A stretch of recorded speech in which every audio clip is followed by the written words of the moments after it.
Assalamualaikum warahmatullahi wabarakatuh. Selamat pagi, selamat siang, selamat malam kepada rekan-rekan semuanya. Bagaimana kabarnya? Saya doakan semoga dalam keadaan sehat selalu. Perkenalkan, saya Miftahul Huda dengan NPM C1C019025, mahasiswa program studi S1 Akuntansi 2019, Fakultas Ekonomi dan Bisnis, Universitas Bengkulu. Pada video kali ini, saya akan mereview singkat materi atau topik kombinasi bisnis dengan buku rujukan yang saya pakai itu adalah Akuntansi Keuangan Lanjutan Pertama karya Dwi Martani. Untuk memanfaatkan waktu yang ada, langsung saja simak video review pembahasan saya berikut ini. Check it out. Nah, untuk review materi kali ini saya akan membahas topik kombinasi bisnis. Nah, oke.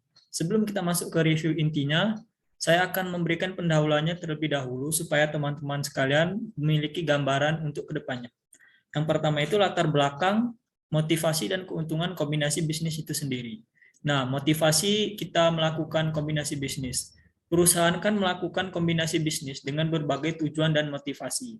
Beberapa motivasi spesifik kombinasi bisnis antara lain, yang pertama itu menjadikan entitas lebih besar, menghindari pengambilan oleh entitas lain, mensinergikan sumber daya yang dia miliki, kompensasi yang diterima manajemen terkadang dikaitkan dengan ukuran perusahaan, dan meningkatkan kebanggaan entitas. Kemudian itu ada keuntungan kombinasi bisnis. Nah, keuntungan akhir kombinasi bisnis itu ialah diperolehnya imbal hasil yang lebih besar kepada pemegang saham dibandingkan pada saat entitas belum melakukan kombinasi bisnis. Nah, keuntungan kombinasi bisnis itu tercipta karena entitas mampu menghasilkan sinergi dalam kombinasi bisnis tersebut.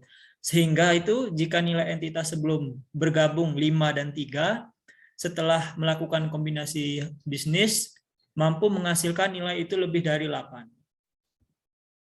Nah, kemudian kita masuk ke jenis kombinasi bisnis dan bentuk entitas. Di sini terdapat 3 jenis kombinasi bisnis. Yang pertama, integrasi vertikal, integrasi horizontal, dan konglomerasi.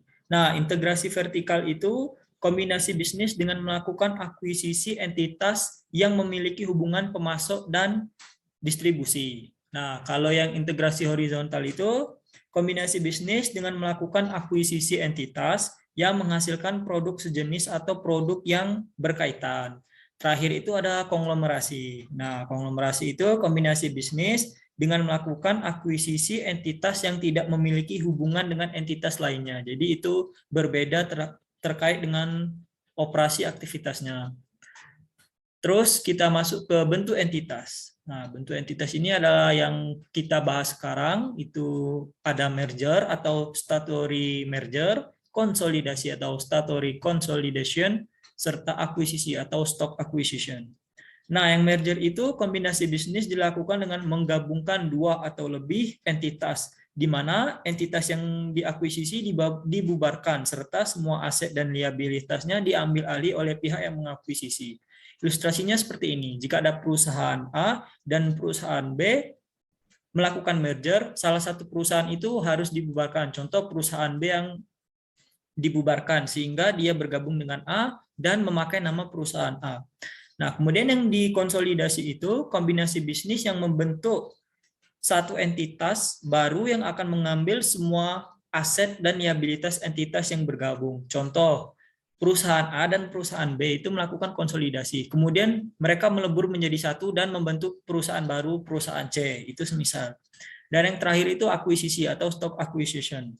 Nah, kombinasi itu dengan membeli kepemilikan entitas yang diakuisisi, namun entitas yang diakuisisi itu tetap berdiri, hanya dikendalikan oleh entitas pengendalinya. Contoh itu perusahaan A itu melakukan akuisisi terhadap perusahaan B, namun perusahaan B itu tetap berdiri dan tidak dibubarkan, serta tetap melakukan operasinya. Namun perusahaan A memiliki pengendalian terhadap perusahaan B. Nah, itu tadi jenis kombinasi bisnis serta bentuk entitas. Nah, kemudian itu untuk standar akuntansi kombinasi bisnis sendiri terkait perkembangan PSAK 22 kombinasi bisnis. Nah, standar akuntansi untuk kombinasi bisnis saat ini itu diatur dalam PSAK 22 revisi 2010 tentang kombinasi bisnis yang telah mengalami penyesuaian pada tahun 2014. Pada PSAK 22 penyesuaian 2014, penggabungan usaha hanya menggunakan metode pembelian atau yang sekarang disebut dengan metode akuisisi. Nah, metode penyatuan kepentingan itu tidak diperkenakan. Goodwill yang terjadi tidak diamortisasi tetapi akan diturunkan nilainya sesuai dengan ketentuan PSAK 48 revisi 2013 penurunan nilai. Nah, itu tadi standar akuntansi kombinasi bisnis. Kemudian kita lanjutkan kepada kombinasi bisnis dan pengendaliannya itu sendiri. Kita masuk ke review intinya. PSAK 22 dalam penyesuaiannya di 2014 tentang kombinasi bisnis mendefinisikan kombinasi bisnis itu sebagai transaksi atau peristiwa di mana sebuah entitas memperoleh pengendalian atas entitas lain. Nah, PSAK 22 dari revisi 2010 itu mendefinisikan pengendalian sebagai kekuasaan untuk mengatur kebijakan keuangan dan operasi suatu entitas untuk memperoleh manfaat dari aktivitas entitas tersebut. PSAK 65, investor mengendalikan investi ketika yang pertama itu investor memiliki power atas investi. Yang kedua, investor terekspos atau memiliki hak atas imbal hasil variabel dari keterlibatannya dengan investi. Dan yang terakhir itu investor memiliki kemampuan untuk mempengaruhi imbal hasil tersebut melalui kekuasaannya atas investi. Nah, selanjutnya itu kita masuk kepada akuntansi kombinasi bisnis. Pengakuan dan pengukuran aset dan liabilitas. Jika akuisisi tidak dilakukan secara penuh, maka bagian yang tidak diakuisisi disebut sebagai kepentingan non-pengendali. Namun jika diakuisisi secara penuh, itu kepentingan non-pengendali itu tidak akan muncul. Pihak pengakuisisi mengukur aset teridentifikasi yang diperoleh dan liabilitas yang diambil ahli dengan nilai wajar pada tanggal akuisisi. Pengukuran nilai wajar atas aset dan liabilitas mengacu kepada pengukuran nilai wajar PSAK 68 2013 tentang pengukuran nilai wajar. Kemudian ada biaya transaksi. Pasti di dalam melakukan suatu akuisisi itu ada biaya atau beban yang timbul terhadap transaksi akuisisi. Nah, transaksi kombinasi membutuhkan biaya yang besar. Nah, biasanya biaya tersebut dikeluarkan oleh pihak pengakuisisi. Namun tidak menutup kemungkinan pihak yang diakuisisi itu juga akan mengeluarkan biaya. Kemudian ada imbalan yang dialihkan. Dalam suatu kombinasi bisnis, pihak pengakuisisi membayar imbalan kepada pihak yang diakuisisi atas akuisisi yang dilakukannya. Imbalan yang dialihkan dalam suatu kombinasi bisnis itu diukur pada nilai wajar yang dihitung sebagai penjumlahan dari nilai wajar tanggal akuisisi tersebut atas seluruh aset yang dialihkan oleh pihak pengakuisisi. Liabilitas yang diambil alih oleh pihak pengakuisisi. Goodwill. Nah, di sini saya akan menjelaskan tentang goodwill. Mungkin teman-teman di sini ada yang belum tahu atau yang mungkin sudah tahu goodwill. Goodwill itu aset yang diklasifikasikan sebagai aset tak berwujud. Goodwill muncul pada saat proses akuisisi. Goodwill akan terjadi jika harga perolehan dari entitas yang diakuisisi lebih tinggi dibandingkan nilai wajar entitas yang diakuisisi. Pada saat terjadi goodwill, pihak pengakuisisi membeli harga yang lebih mahal dari nilai wajar entitas yang diakuisisi. Untuk perumusan goodwill itu sendiri sebagai berikut.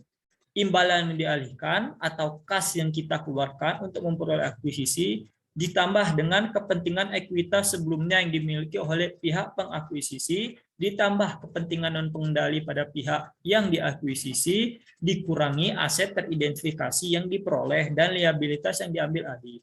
Nah, di poin kepentingan ekuitas sebelumnya yang dimiliki oleh pihak pengakuisisi itu timbul jika pihak pengakuisisi sebelumnya sudah ada saham atau kepentingan sebelumnya di perusahaan investi. Jadi jika dia sudah ada semisal 20% sebelum dia mengakuisisi 50% itu contoh ditambahkan kembali. Namun jika tidak ada itu bisa kita lewatkan untuk perhitungannya. Kemudian ada kepentingan dan pengendali pada pihak yang diakuisisi. Nah, ini juga timbul jika kita mengakuisisi saham perusahaan itu tidak 100%, otomatis sisanya itu ada pihak kepentingan dan pengendali yang mengendalikan juga atau mempunyai kepentingan di perusahaan investi tempat kita mengakuisisi. Namun jika perusahaan kita mengakuisisi 100% itu tidak akan timbul. Nah, aset teridentifikasi yang diperoleh dan liabilitas yang diambil alih itu merupakan aset bersih dari entitas yang akan kita akuisisi. Kemudian pencatatan transaksi kombinasi bisnis. Pencatatan transaksi kombinasi bisnis sangat dipengaruhi bagaimana bentuk transaksi tersebut yang dilakukan. Transaksi kombinasi bisnis secara umum dapat dikategorikan transaksi berikut.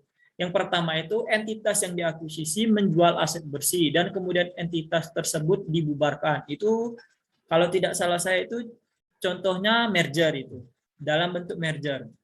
Kemudian entitas yang mengakuisisi menerima dari entitas yang dibubarkan, kemudian entitas yang diakuisisi menjual aset namun entitas tersebut tidak dibubarkan, nah itu akuisisi, bentuk akuisisi. Entitas yang mengakuisisi menerima aset dari entitas yang tidak dibubarkan, dan entitas mengakuisisi kepemilikan entitas lain dan entitas tersebut tidak dibubarkan. Oke, lanjut. Sebelumnya ada goodwill. Selain goodwill itu ada timbul pembelian diskon. Nah, tidak semua akuisisi menghasilkan goodwill.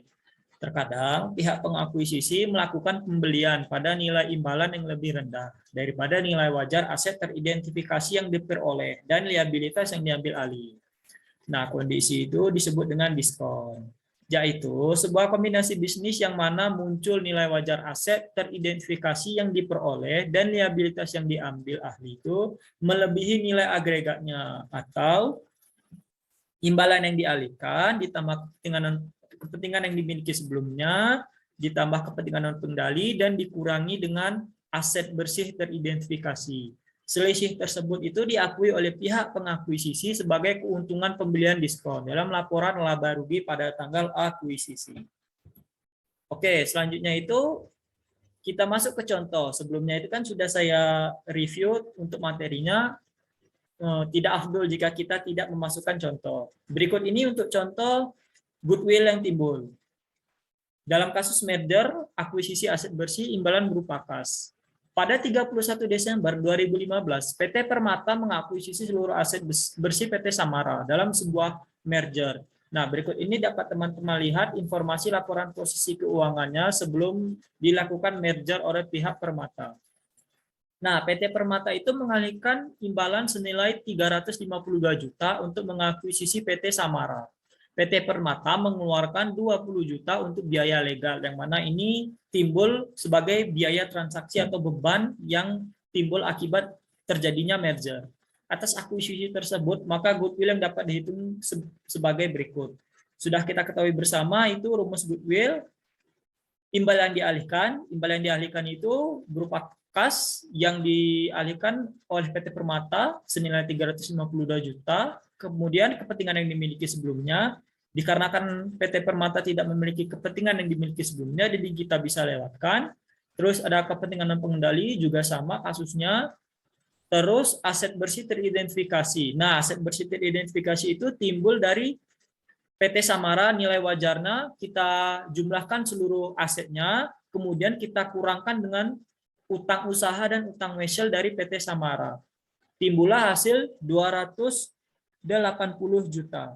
Kemudian imbalan yang kita alihkan itu kita kurangkan dengan aset bersih teridentifikasi dari PT Samara, sehingga menimbulkan goodwill 72 juta.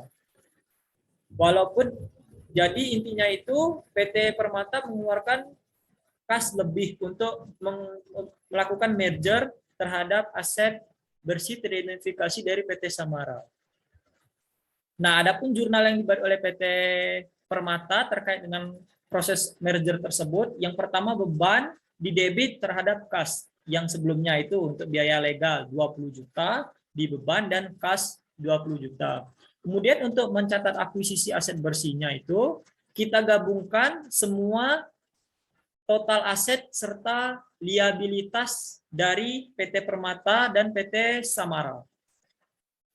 Nah, sebelumnya itu di kas 40 juta, di debit piutang usaha 70 juta, persediaan 100 juta, tanahnya 120 juta, bangunan dan mesin 300 juta, serta goodwill 72 juta. Goodwill itu posisinya di debit. Kemudian utang usaha 110 juta dan utang wesel 240 juta. Nah, itu timbul akun kas berkurang, imbalan dialihkan 352 juta. itu dialihkan kepada pemilik dari PT Samara atau pemegang sahamnya. Nah, atas akuisisi ini, PT Samara sebagai entitas yang dibubarkan akan menghapus bukukan seluruh aset dan liabilitas yang dimiliki dan menghentikan operasinya. Nah, yang tadi itu contoh goodwill. Selanjutnya kita kepada pembelian diskon. Merujuk sama dengan contoh yang sebelumnya, PT Permata mengalihkan imbalan senilai 250 juta untuk mengakuisisi aset neto PT Samara. PT Permata mengeluarkan 20 juta untuk biaya legal, mengakuisisi aset neto PT Samara. PT Permata mengeluarkan 20 juta untuk biaya legal atas akuisisi tersebut, goodwill yang dapat dihitung sebagai berikut. Imbalan dialihkan sama seperti sebelumnya 250 juta dan aset bersih yang teridentifikasi 280 juta. Dalam kasus ini imbalan yang dialihkan oleh PT Permata itu lebih kecil dari aset teridentifikasi oleh PT Samara. Sehingga itu PT Permata mengakui adanya pembelian diskon. Nah, atas akuisisi imbalan yang dialihkan bernilai rendah daripada nilai wajar aset teridentifikasi yang diperoleh dan liabilitas yang diambil alih, berikut jurnal yang dicatat oleh PT Permata. Sama seperti sebelumnya, kita mencatat mengakui adanya beban atau biaya transaksi, itu biaya legal, beban di debit 20 juta, dan kas di kredit 20 juta. Kemudian kita gabungkan dari aset dan liabilitas dari kedua PT tersebut. Kas di debit senilai 40 juta, piutang usaha di debit 70 juta, persediaan di debit 100 juta, tanah 120 juta di debit, bangunan dan mesin 300 juta, utang usaha 110 juta, utang wesel 240 juta, kas atau imbalan dialihkan 250 juta, dan keuntungan pembelian diskon 30 juta. Sebelumnya di debit itu goodwill, kini jika dalam kasus pembelian diskon itu di kredit. Atas akuisisi ini, selisih pembelian diskon diakui sebagai keuntungan dalam laporan laba rugi pada periode akuisisi. Oke, sekian saja materi yang dapat saya sampaikan. Apabila terdapat kesalahan dan kekurangan dalam penyampaian review ini, saya mohon maaf. Jika kalian suka dengan video seperti ini, silakan like, share, dan juga subscribe channel ini. Jangan lupa untuk tulis pendapat kalian di kolom komentar. Sampai berjumpa kembali dengan saya di video pembahasan selanjutnya. Bye-bye.